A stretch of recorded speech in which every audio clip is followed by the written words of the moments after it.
தாய் தமிழ் உறவுகளுக்கு வணக்கம்.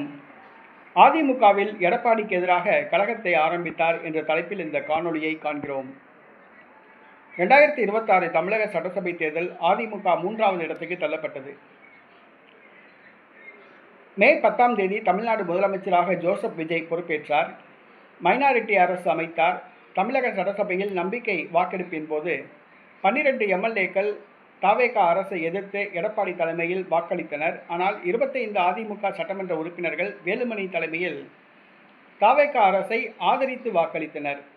அதிமுக இரண்டாக பிளவுண்டது. ஆனால் மீண்டும் வேலுமணி எடப்பாடியுடன் சமரசமானார். இதற்கிடையில் வேலுமணி உள்ளிட்ட பல தலைவர்களுடைய கட்சி பொறுப்புகளை பறித்தார் எடப்பாடி பழனிசாமி. தற்பொழுது எடப்பாடிக்கும் வேலுமணிக்கும் சமரசம் ஏற்பட்டது. வேலுமணி கட்சியின் துணை பொதுச் செயலாளராக அறிவிக்கப்பட்டார். நத்தம் விஸ்வநாதனும் துணை பொதுச் செயலாளராக அறிவிக்கப்பட்டார். துணை பொதுச் செயலாளர்களாக அறிவிக்கப்பட்ட இந்த 2 பேரும் எடப்பாடி பழனிசாமியை சந்தித்து வாழ்த்துக்கள் பெறவில்லை, நன்றி தெரிவிக்கவும் இல்லை. என்னவென்று சொன்னால், கட்சி பதவி பறிக்கப்பட்ட மூத்த தலைவர்களுக்கு மீண்டும் பதவி வழங்கப்படவில்லை. எடப்பாடி அவர்களை கண்டுகொள்ளவில்லை என்று கூறப்படுகிறது.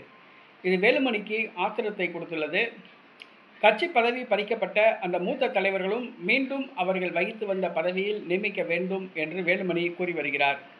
ஆனால் எடப்பாடி கண்டுகொள்ளவில்லை. ஆகவே எடப்பாடி வழங்கிய அந்த கட்சி துணை பொதுச் செயலாளர் பதவியை நத்தம் விஸ்வநாதன், வேலுமணி இந்த 2 பேரும் ஏற்றுக்கொள்ளாமல் காலம் தாழ்த்தி வருகின்றனர். எடப்பாடி வழங்கிய அந்த துணை பொதுச் செயலாளர் பதவியை இருவரும் ஏற்றுக்கொள்ளாமல் காலம் தாழ்த்தி வருகின்றனர். கட்சியின் மூத்த தலைவர்களுக்கு அவர்கள் ஏற்கனவே வகித்து வந்த பதவியை வழங்க வேண்டும் என்று கோரிக்கை வைத்துள்ளனர். ஆனால் எடப்பாடி கண்டுகொள்ளவில்லை.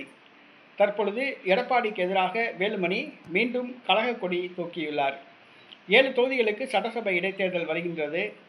கட்சியில் கோஷ்டி பூசல் தாண்டவமாடுகிறது. எடப்பாடி இந்த கோஷ்டி பூசலை சமாளித்து அதிமுகவை எப்படி வெற்றி பாதையில் அழைத்து செல்கிறார் என்பது தெரியவில்லை. பொறுத்திருந்து பார்ப்போம்.